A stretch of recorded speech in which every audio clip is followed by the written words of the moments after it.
एक राजा अपने रथ पर सवार होकर राजमार्ग से जा रहा था। मार्ग में उसने एक नन्हे से बालक को, बहुत ही मासूम बालक को मिट्टी में खेलते हुए देखा। राजा रथ से उतरा, उस बालक के पास गया और उससे पूछा, पुत्र, तुम मिट्टी में क्यों खेल रहे हो? उस बालक ने बड़ा सहज उत्तर दिया, लेकिन बहुत प्रखर। उसने कहा, मिट्टी का पुतला हूं राजन, तो मिट्टी में ही तो खेलूंगा। इतने छोटे से बालक के मुख से ऐसी ओजस्वी बात को सुनकर राजा बड़ा स्तब्ध रह गया। उसके मन में विचार आया कि मैं निसंतान हूं और ये बालक बड़ा तेजस्वी है, क्यों ना मैं इसे अपने पुत्र के रूप में अपना लूं। ऐसा विचार करके उसने उस बच्चे से पूछा कि क्या तुम मेरे साथ मेरे महल में रहोगे? बालक ने कुछ देर विचार किया और फिर कहा कि ठीक है राजन, मैं आपके साथ आपके महल में चलने के लिए तैयार हूं, लेकिन मेरी 2 शर्तें हैं। अगर आप इन दोनों शर्तों को पूरा कर पाएंगे तो ही मैं आपके साथ आपके महल में रहूंगा। क्या है शर्तें? पहली शर्त है कि आप मुझे कभी भी अकेला छोड़कर नहीं जाएंगे, आप हर वक्त मेरे साथ रहेंगे। और मेरी दूसरी शर्त है कि जब भी मैं सो जाऊं, मैं विश्राम करूं, आप जागेंगे, जागकर मेरी रक्षा करेंगे। राजा बड़ा हैरान हुआ, ये कैसे संभव है? मुझे तो राज कार्य को संपन्न करने के लिए बहुत दूर दूर यात्राएं करनी होती हैं। मैं कभी कहीं होता हूं, मैं हर वक्त तुम्हारे साथ नहीं रह सकता। और दूसरा, अगर तुम सोओगे और मैं जागूंगा तो मैं विश्राम कब करूंगा? ऐसे तो मैं अपने कार्य ही संपन्न नहीं कर पाऊंगा। इसलिए ये दोनों ही शर्तें पूरी करने में मैं अक्षम हूं। बालक मुस्कुरा दिया। उसने कहा, फिर रहने दीजिए राजन, क्योंकि मेरा भगवान मेरी ये दोनों शर्तें पूरी करता है। वो हर वक्त मेरे साथ भी रहता है, मुझे कभी किसी स्थिति में अकेला छोड़कर नहीं जाता, और जब मैं सो जाता हूं तो वो मेरे लिए जागता भी है। गुरु भक्तों, आप अपने किसी संबंधी, किसी साथी को सोच सकते हैं जो इस रोल में फिट होता हो, जो ये दोनों ही शर्तें पूरी करने में सक्षम हो? नहीं ना। हम जानते हैं man is a social being, मनुष्य एक सामाजिक प्राणी है। हमें अपनी आवश्यकताओं की पूर्ति के लिए किसी ना किसी सहयोग की आवश्यकता होती है, किसी ना किसी साथ की आवश्यकता होती ही है। और ऐसे में विचार करिए, अगर हमें कोई ऐसा सपोर्ट सिस्टम मिल जाए जो 24/7 काम करता हो, जो हर वक्त हमारे साथ रहता हो, जो हमारी हर छोटी से छोटी जरूरत का ख्याल रखता हो, उसको पहचानता हो, जो हमें केवल बाहर से ही नहीं पहचानता, जो हमारे मन से हमें पहचानता हो, हमें भीतर से पहचानता हो, हमारे मन को समझता हो, जिसको कुछ कहने की भी आवश्यकता ना पड़े, वो बिना बोले ही सब कुछ जान लेता। सोचिए, ऐसा सपोर्ट सिस्टम मिले तो क्या हो। और हम बहुत बहुत सौभाग्यशाली हैं, क्योंकि हमें ऐसा ही सपोर्ट सिस्टम मिला है, हमें ऐसे गुरु का साथ मिला है, हमें ऐसे साथी, ऐसे रहवर मिले हैं जो ये दोनों शर्तें पूरी करते हैं, जो हर वक्त हमारे साथ रहते हैं, किसी स्थिति में कभी हमें अकेला नहीं छोड़ते, जो हमें बाहर से नहीं, हमारे मन में उठने वाले हर भाव को हमारे जानने से पहले जान लेते हैं, हमारे मन को समझते हैं, हमारी हर छोटी से छोटी ज़रूरत का ख्याल रखते हैं, उसको पूर्ण करने के लिए उद्यत हो जाते हैं, हमारे हर समस्या में समाधान बनकर हमारे साथ खड़े होते हैं। इसलिए तो जब भी हम दुख से घिरते हैं, अवसाद आकर हमें घेरता है, हम महाराज जी का दामन थाम लेते हैं, हम महाराज जी की शरण में जाते हैं, क्योंकि महाराज जी का सानिध्य एक टेस्ट बेरी फ्रूट की तरह है। टेस्ट बेरी एक अफ्रीकन फ्रूट है जिसकी एक खासियत है, इस फ्रूट को खाने के बाद आप जो कुछ भी खाएंगे या पिएंगे, खट्टा, कड़वा, फीका, कैसा भी, वो आपको मीठा ही स्वाद देगा। इसकी इसी मैजिकल प्रॉपर्टी की वजह से इसको टेस्ट बेरी या मैजिकल फ्रूट भी कहते हैं। हम जब भी दुखी होते हैं, जब भी बोझिल मन के साथ, जब भी अपने जीवन के खट्टे कड़वे अनुभवों से संतप्त होकर महाराज जी की शरण में जाते हैं, आनंद से भर जाते हैं। महाराज जी ऐसा उत्साह हमारे भीतर भरते हैं, ऐसे नवीन ऊर्जा का संचार हमारे जीवन में कर देते हैं कि दुख दुख नहीं रहता, तकलीफ तकलीफ नहीं रहती। ऐसी मिठास महाराज जी हमारे जीवन में भर देते हैं। सोचिए गुरु भक्तों, जिसको ऐसा साथ मिला हो, जिसको ऐसे रहवर मिले हो, उसे जीवन में कुछ और क्या ही चाहिए होगा। हाँ, ऐसे साथ के छूट जाने का डर जरूर होगा। कहीं कुछ ऐसा ना हो जाए कि ये साथी हमसे दूर हो जाए, कहीं हम इसका साथ ना खो बैठे। वैसे तो रिसर्चेस, स्टडीज ये कहती हैं कि एक इंसान के भीतर किसी भी प्रकार का डर उसको भीतर से खोखला बना देता है, उसे कमजोर बना देता है। और आज तो इंसान इतने सारे फियर्स और फोबियाज का शिकार हो चुका है। हाइड्रोफोबिया, एक्रोफोबिया, ऑटोफोबिया, इंसेक्टोफोबिया, न जाने कितने कितने।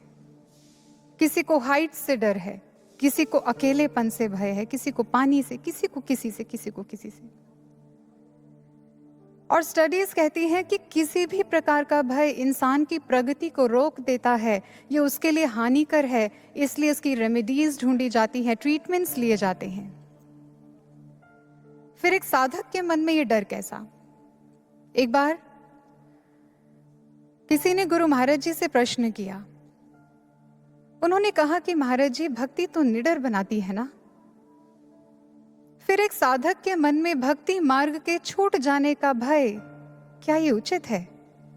क्या ये साधक को कमजोर नहीं बना देगा? महाराज जी ने क्या कहा? महाराज जी ने कहा, जब एक साधक के मन में भक्ति मार्ग से छूट जाने का भय रहता है, तो ये भय उसे गुरु के चिंतन से जोड़ता है, ये भय उसे प्रार्थनाओं से जोड़ देता है। ये डर ही है जो उसे हर गलत विचार से रोकता है, हर गलत कार्य को करने से रोक लेता है।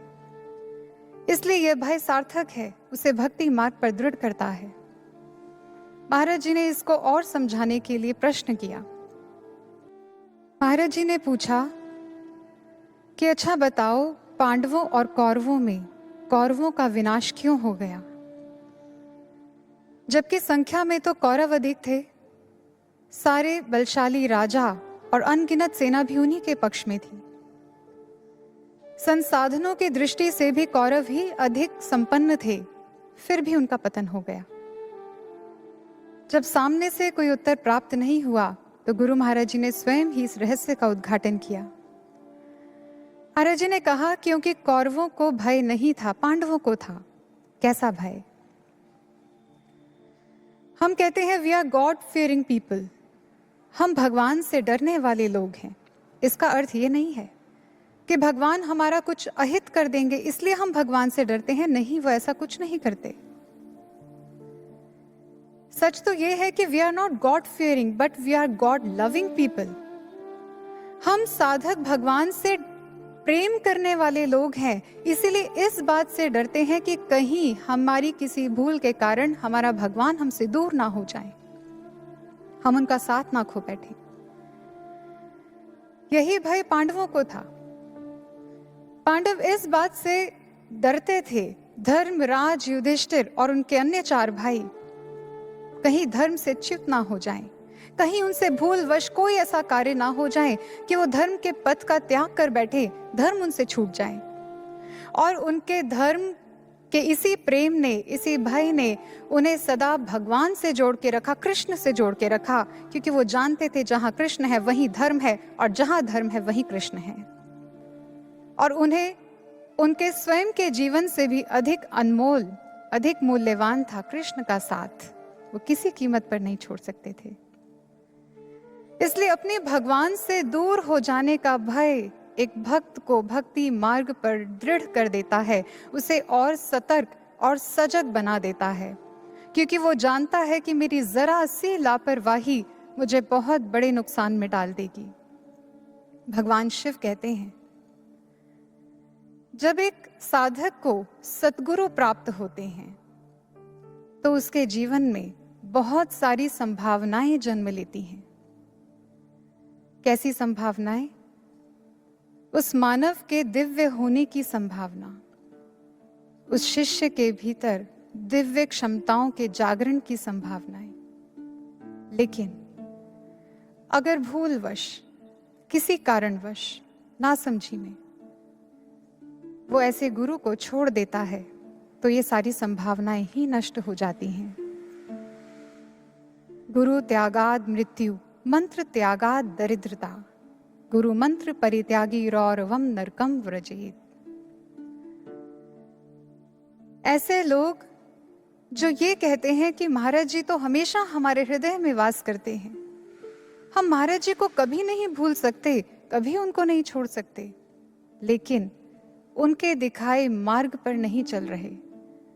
सेवा, साधना, सत्संग, इसकी कोई अहमियत नहीं है उनके जीवन में, इनका अभ्यास नहीं कर रहे, तो ये गुरु मंत्र छोड़ने जैसा ही है।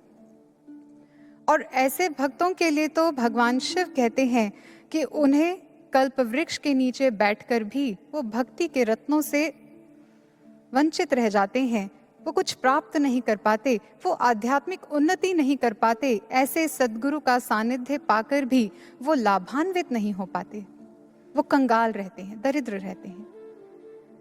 लेकिन ऐसे जो गुरु को ही छोड़ बैठे, जो गुरु का ही त्याग कर दें, वो तो भक्ति मार्ग पर मृत हो जाते हैं, उनकी तो सारी संभावनाएं ही नष्ट हो जाती हैं। इसलिए गुरु भक्तों, महाराज जी के चरणों में हम ये प्रार्थना निरंतर करते रहें और ये भय हमारे भीतर बना रहे कि महाराज जी किसी भूल के कारण, कैसी भी स्थिति में आपका दामन हमसे ना छूटे।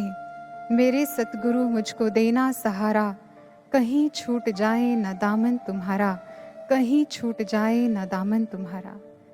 आइए इस प्रार्थना को श्रवण करते हैं।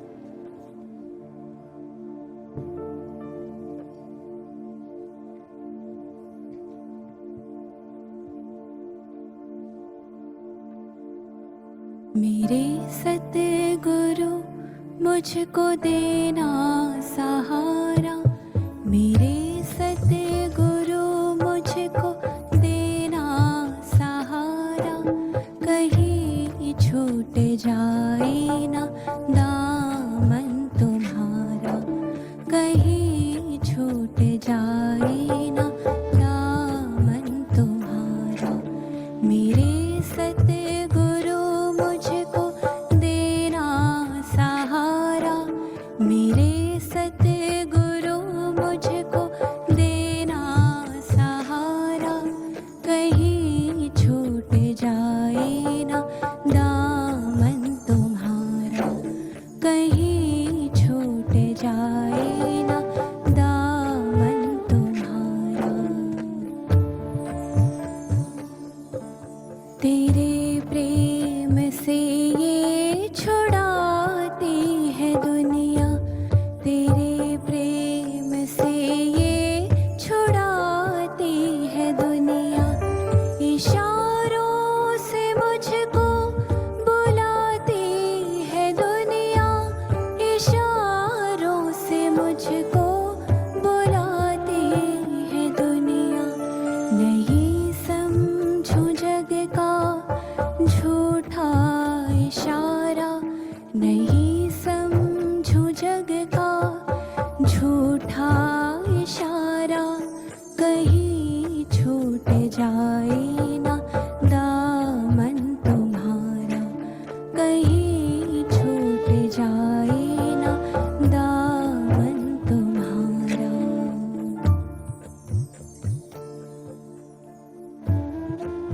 तेरे प्रेम से ये छुड़ाती है दुनिया, इशारों से मुझको बुलाती है दुनिया। महाराज जी, हम तो आपके मार्ग पर चलना चाहते हैं, हम तो आपसे प्रेम करना चाहते हैं, लेकिन ये दुनिया हमें छुड़ा देती है, ये दुनिया हमें मार्ग से भटका देती है। क्या यही सच है? क्या इसमें दोष दुनिया का है? दुनिया का अर्थ है मोह, माया, विषयों का आकर्षण, जो निरंतर अपने स्वभाव के अनुरूप कार्य कर ही रहे हैं। मोह का काम ही है बांधना, माया का काम ही है आकर्षित करना, दुनिया का काम ही है लुभावने प्रस्तावों को सामने रखना। वो निरंतर अपनी ओर खींच रहे हैं हमें, लेकिन ये साधक पर निर्भर करता है कि वो ऐसी स्थिति में क्या करता है। वो इनके बहाव में बह जाएगा या अपने आदर्शों पर अडिग रहेगा। किसी ने कहा है, इट इज अ चॉइस।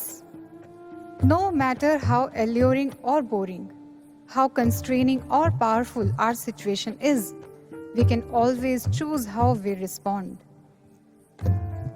हमारी स्थिति परिस्थिति कितनी ही सख्त क्यों ना हो हमारे लिए,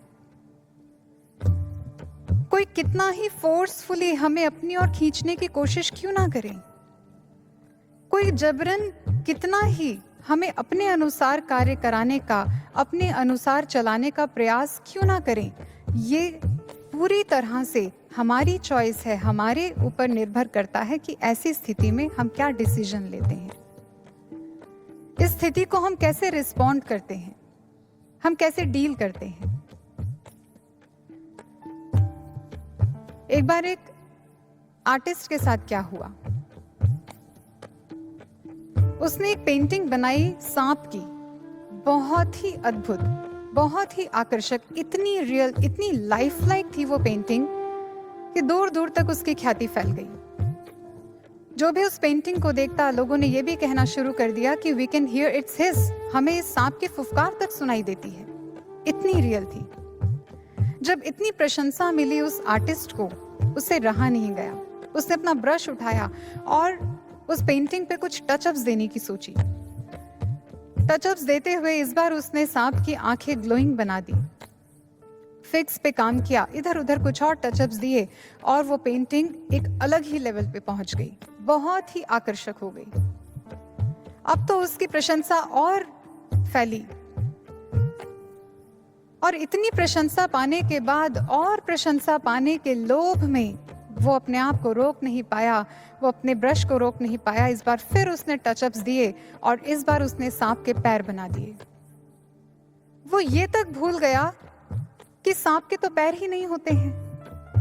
और उसी दिन से उसकी ये पेंटिंग, जो आज तक प्रशंसा का पात्र थी, वो हंसी का पात्र बन गई।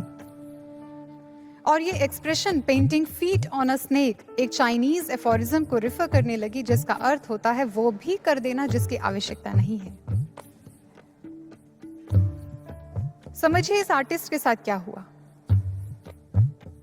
दुनिया ने इशारे किए, प्रशंसा के बाण छोड़े और वो फंस गया, वो बह गया उनके साथ। वो चाहता तो अपने आप को संभाल सकता था, रोक सकता था, लेकिन इस आकर्षण में वो ऐसा फंसा कि उसने वो कर दिया जो उसे नहीं करना था। लेकिन एक साधक को ऐसा नहीं करना चाहिए, साधक के साथ ऐसा नहीं होना चाहिए, क्योंकि यही परिस्थितियां तो उसके सामने भी बनती हैं।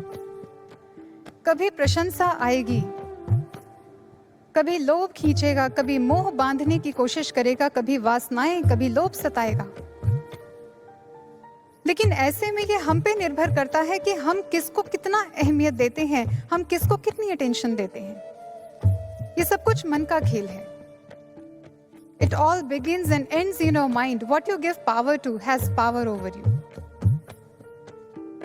हम जिसको जितनी अटेंशन देंगे वही तो हर बार हमारी अटेंशन ग्रैब करेगा।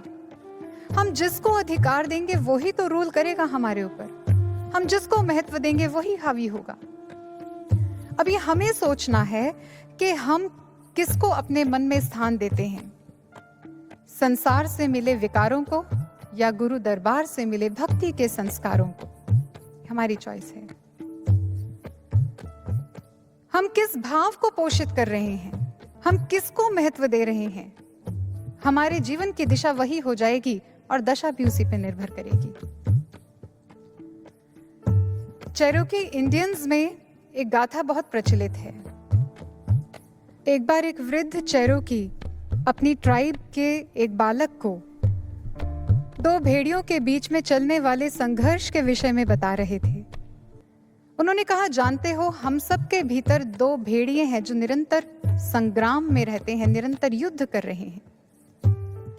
एक और अच्छाई है तो एक और बुराई है, एक और घृणा, ईर्ष्या, वासना जैसे दुर्विचार हैं, दुर्भावनाएं हैं, और दूसरी ओर शांति, प्रेम, उत्साह जैसे सद्विचार हैं।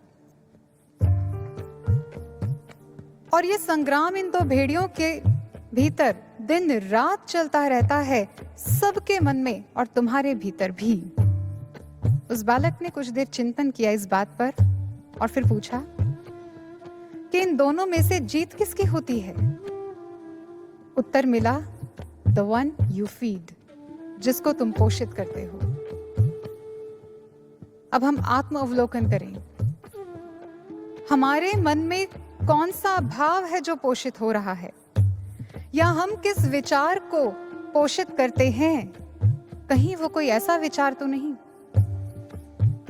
संशय, ईर्ष्या, लोभ, वासना जैसा कोई दुर्भाव तो नहीं जो गुरु के प्रेम से हमें छुड़ा दे, जो गुरु दरबार से हमें दूर कर दे? अगर है तो सजग हो जाएं, उसी समय उस विचार को पोषित करना बंद कर दें, क्योंकि हम नहीं जानते कि ये नन्हा सा विचार जो उसने हमारे मन में जन्म लिया है वो हमें कहां तक लेकर जाएगा। हम प्रार्थनाएं तो बहुत करते हैं कि महाराज जी कहीं हम आपके प्रेम से छूट ना जाएं, हम आपके दरबार से दूर ना हो जाएं। लेकिन अगर उस कारण को निर्मूल करने का प्रयास ना करें जिस कारण से ये हो सकता है, ये संभावना बन सकती है, तो क्या होगा?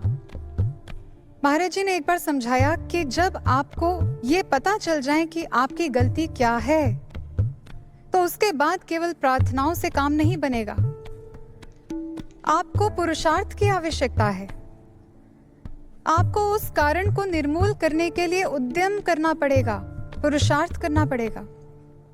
हम एक और प्रार्थनाएं करें कि महाराज जी कहीं ऐसा ना हो जाए, और दूसरी ओर हम वही गलती हर बार दोहराते चले जाएं, तो सुधार कैसे होगा?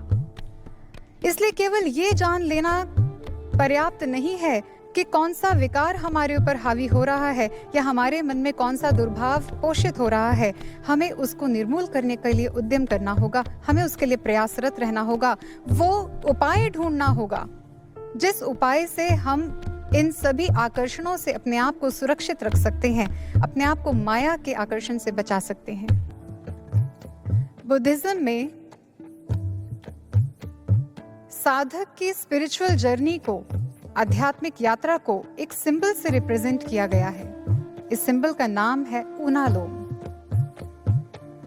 यह सिंबल एक सिंगल लाइन से बनता है जो नीचे से शुरू होकर ऊपर की ओर जाती है, और इसमें जो नीचे का भाग है, इसका शुरू का भाग जो है, उसमें बहुत सारे स्पाइरल्स हैं।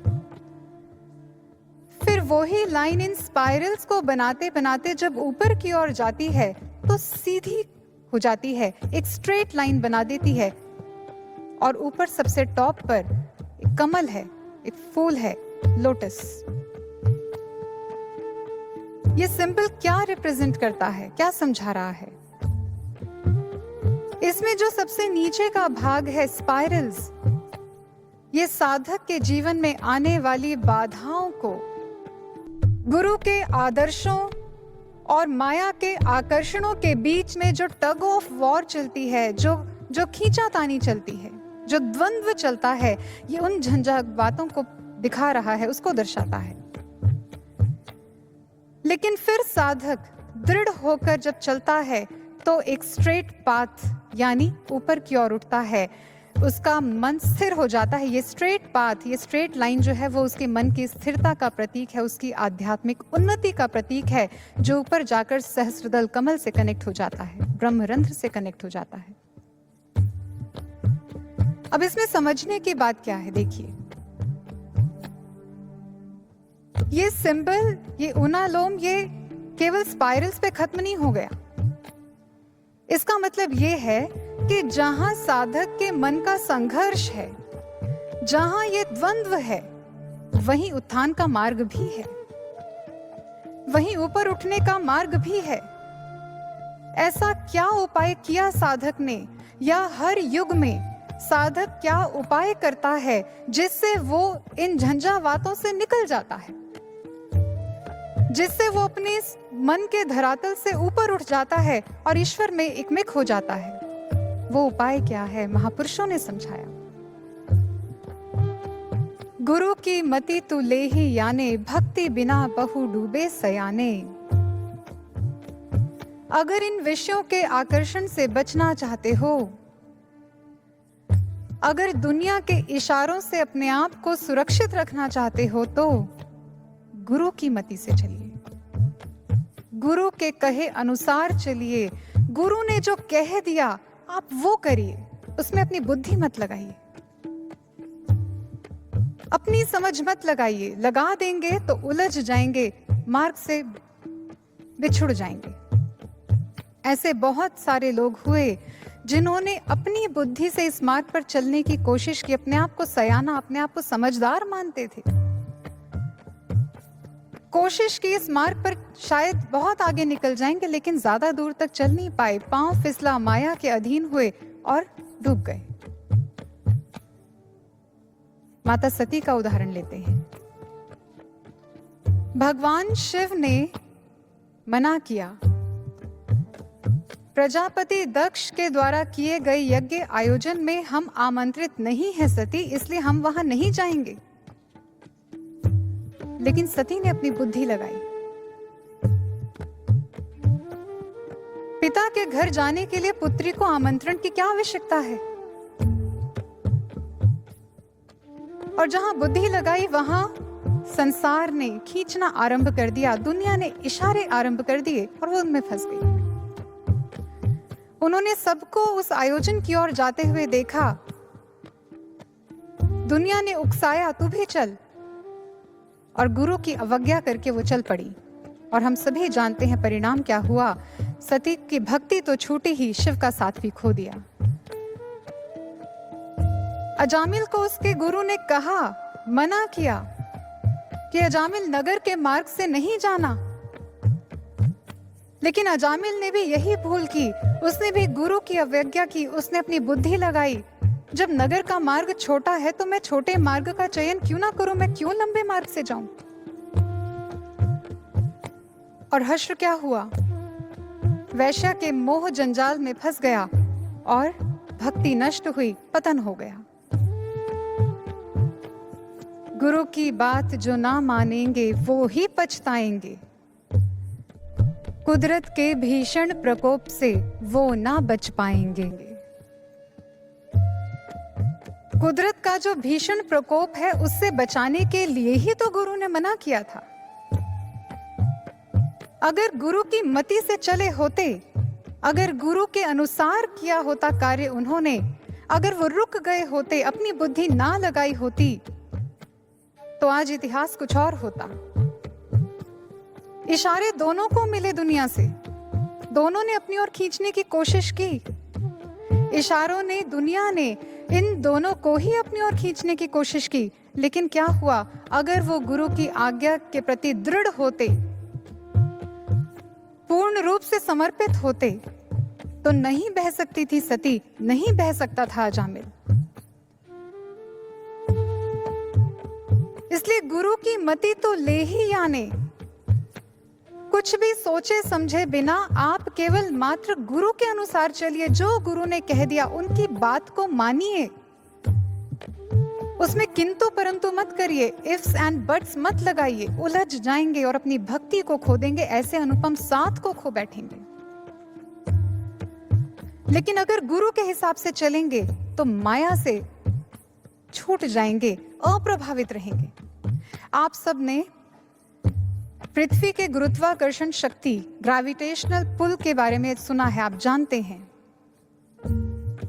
उसकी परिधि है और इस ग्रेविटेशनल फील्ड के अंदर जो कुछ भी है, पृथ्वी उसको लगातार अपनी ओर खींचती है, अपने से बांध के रखती है। आप बॉल को हवा में उछालिए, वो वापस नीचे आके गिरेगी। लेकिन ऐसा क्या है कि स्पेस में घूमती ये सैटेलाइट्स, वो इस गुरुत्वाकर्षण की शक्ति से अप्रभावित रहती हैं। वो वापस नीचे आकर नहीं गिरती हैं। ऐसा क्या है? क्योंकि सैटेलाइट्स ने एस्केप वेलोसिटी के थ्रू पृथ्वी के इस ग्रेविटेशनल फील्ड को क्रॉस कर लिया है, वो इस परिधि को लांघ चुकी हैं, इसलिए वो इस गुरुत्वाकर्षण शक्ति के प्रभाव से प्रभावित नहीं होती हैं। अब वो प्रभावहीन हो चुका है उनके लिए। ठीक इसी तरह माया का भी एक प्रभाव क्षेत्र है। माया का तो अर्थ ही है माया। जहां तक इंद्रियों की सीमा है वहां तक माया का पसारा है। और ये माया इतनी बलशाली है, इतना फोर्स है इसमें कि कितनी ही बार देवता भी इससे प्रभावित हो जाते हैं और फिर 84 लाख योनियों में आकर फंस जाते हैं। लेकिन जब एक व्यक्ति के जीवन में सद्गुरु आते हैं, उसे ब्रह्म ज्ञान देते हैं, और वो साधक जब ब्रह्म ज्ञान के मार्ग पर दृढ़ होकर चलता है, साधना करता है, गुरु की मति के अनुसार चलता है, तो उसको भी वो गति मिल जाती है जिससे वो माया की परिधि को लांघ सकता है। फिर माया उसको क्षति नहीं पहुंचा पाती, अर्थात उसको भी ऐसी एस्केप वेलोसिटी मिल जाती है जिससे वो माया के प्रभाव क्षेत्र से बाहर निकलकर उसको प्रभावहीन कर देता है। फिर इस संसार में रहता हुआ भी वो माया से अप्रभावित रहता है, इसके आकर्षणों से अप्रभावित रहता है। इसलिए गुरु भक्तों, महाराज जी से ये प्रार्थना करते हैं कि महाराज जी, ये माया बहुत प्रबल है, बहुत बलशाली है, लेकिन हम आपकी मति से चल पाएं, ऐसी समझ हमें देना, ऐसी शक्ति हमें दीजिए, क्योंकि हमें भय है कहीं छूट जाए ना दामन तुम्हारा, कहीं छूट जाए ना दामन तुम्हारा।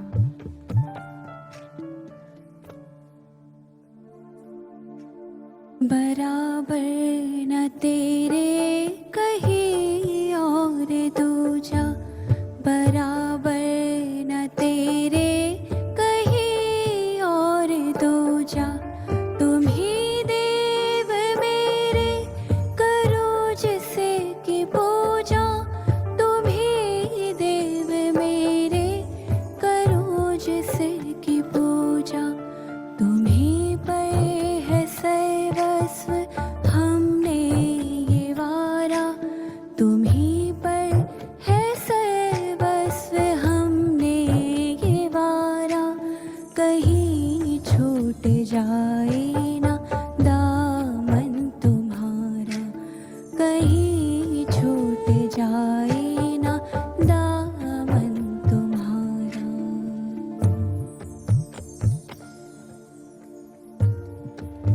बराबर न तेरे कोई और दूजा, तुम ही देव मेरे करूं जिसकी पूजा। ग्रंथों के उद्गार हैं, गुरु रेको जगत सर्वम ब्रह्म विष्णु शिवात्मकम, गुरोः परतरम नास्ति तस्मात् संपूजयेत् गुरुम्। ब्रह्मा, विष्णु, महेश आदि देव तो क्या, संपूर्ण जगत भी गुरु में ही समाविष्ट होता है। इसलिए हर काल, हर स्थिति में ऐसे गुरु की पूजा करनी चाहिए, क्योंकि गुरु के जैसा कोई और नहीं होता, गुरु से बढ़कर कुछ और नहीं होता। जानते हैं ग्रंथों के ये उद्गार किस गुरु के लिए हैं? जिनकी महिमा भगवान शिव स्वयं गाते हैं। जलानाम सागरो राजा यथा भवती पार्वती, गुरु नाम तत्र सर्वेशाम राजायम परमो गुरु। हे पार्वती, जिस प्रकार इस सभी जलाशयों में से सागर राजा होता है, ठीक इसी प्रकार इस संसार के अंदर जितने भी प्रकार के गुरु हैं, सूचक, वाचक, बोधक, निषिद्ध, विहित, कारणाख्य, ऐसे गुरु जो अपनी शरण में आए जिज्ञासुओं को माला देते हों, मंत्र देते हों, अच्छी शिक्षाओं का ज्ञान देते हों, तंत्र मंत्र सिखाते हो, कथाएं बाजते हो, हठयोग सिखाते हो। जितने भी गुरु हैं, इन सब से ऊपर, इन सब से श्रेष्ठ जो गुरु हैं वो परम गुरु होते हैं। परम गुरु जो अपनी शरण में आए जिज्ञासुओं को ब्रह्म ज्ञान देते हैं, उनके दिव्य चक्षु को खोल ईश्वर का साक्षात दर्शन उनके अंतर हृदय में करा दिया करते हैं। हे पार्वती, ऐसे गुरु ही सर्वश्रेष्ठ होते हैं। ऐसे गुरु से ऊपर कोई नहीं, तो बराबरी तो कोई क्या ही करेगा। भगवान श्री कृष्ण ने जब अर्जुन को ब्रह्म ज्ञान दिया, जब अर्जुन का दिव्य चक्षु का उन्मीलन कर उसके घट के भीतर ईश्वर के दिव्य अलौकिक अनंत प्रकाश को दिखा दिया, तो साथ ही उद्घोष किया, राज विद्या राज गुह्यम पवित्र मिदम उत्तमम। अर्जुन, जो ज्ञान मैंने तुम्हें दिया है, ये ज्ञान सर्वश्रेष्ठ है। ये सब विद्याओं में राजा है। इससे श्रेष्ठ कोई और ज्ञान नहीं है, इससे ऊपर कोई और विद्या नहीं है। इसको जानने के बाद कुछ और जानना शेष नहीं रह जाता है। अर्जुन, यही ज्ञान तुझे पवित्र करेगा, यही ज्ञान तुझे यशस्वी बनाएगा। ऐसे ब्रह्म ज्ञान प्रदाता सतगुरु को प्राप्त करके अर्जुन के भी हाथ जुड़ गए। अर्जुन भी धन्य धन्य हो गया। जिस किसी ने भी ऐसे गुरु को प्राप्त किया है, उसके जीवन का अनुभव रहा है, उसने ये दावा किया है, उसने कहा है कि मेरे गुरु के बराबर कोई भी नहीं हो सकता, मेरे गुरु के समतुल्य तो स्वयं ईश्वर भी नहीं है। सहजो बाई जी को जब ऐसे गुरु प्राप्त हुए संत चरण दास जी, उन्होंने कहा, चरण दास पर तन मन वारूं, गुरु ना तजूं हरि को तज डारूं।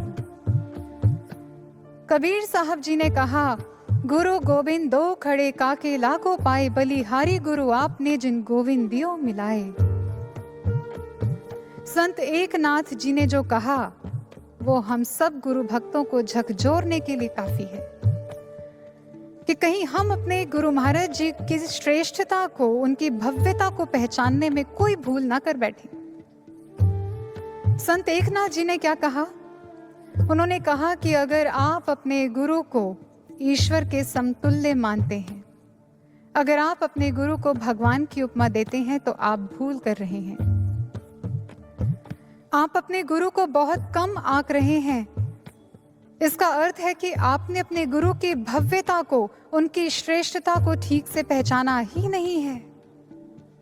गुरु भक्तों, पूछिए अपने आप से,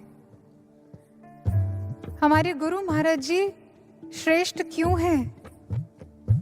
ये तथ्य तो है ही कि उन्होंने हमारी योग्यता अयोग्यता देखे बिना ही अपने जीवन की तपस्या का फल, ये ब्रह्म ज्ञान उन्होंने सहज ही हमें दे दिया। लेकिन इसके साथ साथ ऐसा बहुत कुछ है जो उन्हें सबसे अलग, सबसे खास, सबसे विशेष, ईश्वर से भी विशेष, ईश्वर से भी श्रेष्ठ बना देता है।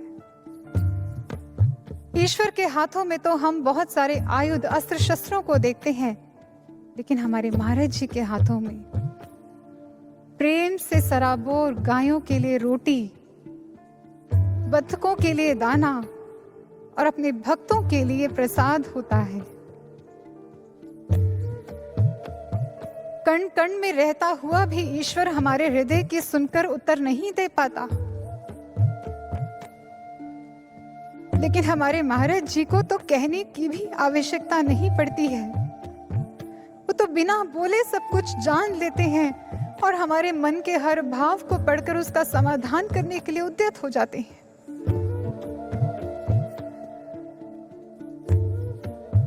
इसलिए कोई उनमें पिता को देखता है, कोई उनमें माँ को देखता है, कोई भाई को, कोई सखा को। सबका अपना अपना नाता है गुरु महाराज जी से, और भावों से बंधे इस प्रत्येक नाते को निभाने के लिए महाराज जी खुशी खुशी अपना सब कुछ लुटा देते हैं।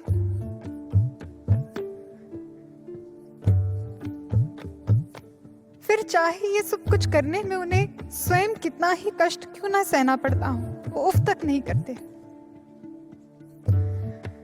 मैं खो ना जाऊं इन अंधेरी राहों में कहीं, इसलिए मेरा गुरु जलता है खुद मुझे राह दिखाने को।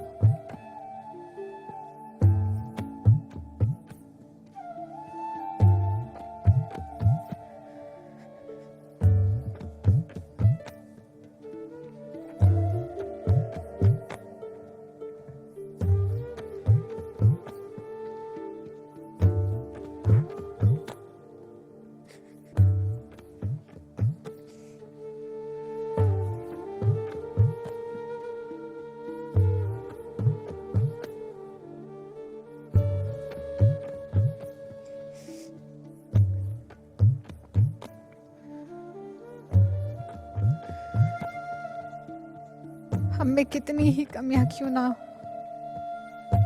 हमने कितनी ही गलतियां की हो, कितनी बार हम विकारों के आगे कमजोर पड़े हों, कितनी बार अपने आदर्शों से गिरे हों, महाराज जी ने कभी नहीं हमें ठुकराया,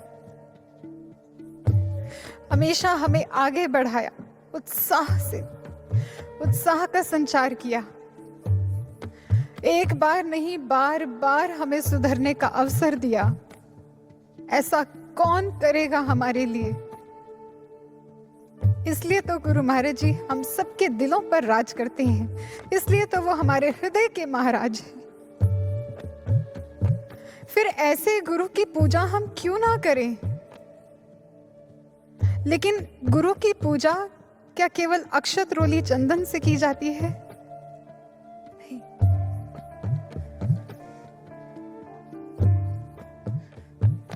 गुरुर्मूर्ति स्मरे नित्यम, गुरु नाम सदा जपेत, गुरु आज्ञा प्रकुर्वीत, गुरु अन्यन भावयेत। ऐसे गुरु की वास्तविक पूजा की जाती है, अपने रोम रोम में उसका चिंतन को बसाकर, अपनी हर आती जाती श्वास में उसके ज्ञान को, उसके नाम को बसाकर, उसके मुख से निकला हर वाक्य जब हमारे जीवन का ध्येय बन जाएगा, जब उनकी हर आज्ञा हमारे जीवन की धुरी बन जाएगी और हमारा संपूर्ण जीवन केवल इसी के इर्द गिर्द घूमेगा, हम किसी अन्य के लिए, हमारे मन में किसी और के लिए कोई भावना, उसके प्रति कोई श्रद्धा कभी जन्म नहीं लेगी। उनके ज्ञान को, उनके मार्ग को छोड़ किसी और विकल्प की ओर हमारा ध्यान नहीं जाएगा। वास्तविक पूजा तब होगी। एक बार महाराज जी से किसी भक्त ने पूछा, उन्होंने कहा कि महाराज जी मैं जब भी आपके पास आता हूं, हर बार सोचता हूं कि कुछ उपहार आपके पास लेकर आऊं, आपको भेंट स्वरूप कुछ दूं, लेकिन मैं कभी समझ ही नहीं पाता